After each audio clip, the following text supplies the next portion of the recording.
Casser des œufs pour Tani, ce n'est pas juste faire une omelette ou une quiche. C'est aussi préparer son avenir. Ses parents ont remarqué son goût pour la cuisine. Alors, grâce à des cours par correspondance, il se forme au CAP.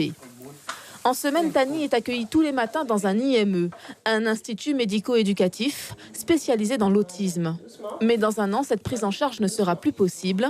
Pour un jeune adulte autiste en Guyane, difficile de trouver sa place dans la société. Pour les jeunes adultes autistes, après 20 ans, on nous propose strictement rien.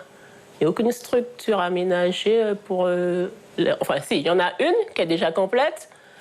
Et donc, pour Tani, comme pour d'autres jeunes qui sont dans son groupe, je ne suis pas la seule famille dans ce cas-là, actuellement, on ne nous propose rien. Est-ce qu'après les 20 ans, ça veut dire que Tani devra rester à la maison et à nouveau régresser? Qu'est-ce qui va se passer? Tani a été diagnostiqué autiste à 9 ans. Le mois prochain, il en aura 19. 10 années d'apprentissage à tâtons. Tani a besoin que ses journées soient organisées et détaillées à l'avance.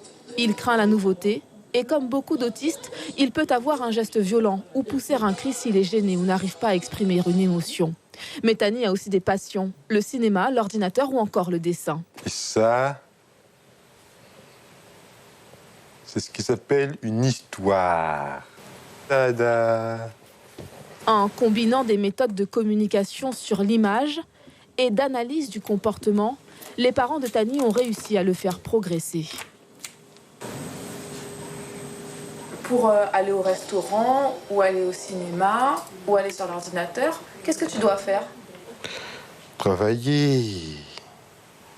Travailler à l'IME? Oui. C'est une récompense en quelque sorte. Ben oui. Au cours de ces 10 dernières années, la famille a aussi enduré des moments très éprouvants. Le plus difficile que vous ayez vécu avec lui.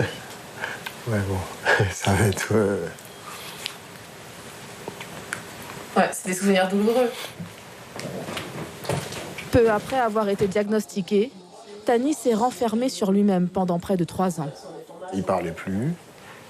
Il refusait même de s'alimenter. Voilà, donc c'était... bon, il était loin, il n'était pas... De ce que nous ont expliqué les pédopsychiatres qu'on a contactés, ils nous ont dit que, bon, souvent, un certain nombre de ces jeunes compensent leurs difficultés en prenant sur eux et puis en essayant de mettre en place des procédures d'évitement. Et puis à un moment donné, bon, voilà, la psyché explose parce qu'il y a trop de pression, trop de choses à gérer. Et bon, c'est un peu ce qui s'est passé pour Tani. Au handicap s'ajoutent aussi les lenteurs administratives. Par exemple, Sandra Ambroise dit attendre le remboursement de frais de garde par la MDPH, la Maison départementale des personnes handicapées, depuis plusieurs années. Depuis 2015, on a les factures, on a tout, on n'est toujours pas remboursé.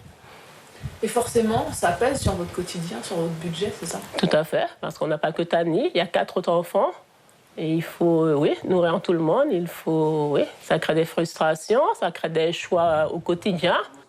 Après une demi-heure de cuisson, la quiche de Tani est bien dorée. Sandra et Jean-Marc Ambroise rêvent d'un avenir tout aussi réussi pour leur fils. Pourquoi pas comme commis de cuisine dans un restaurant ou un snack.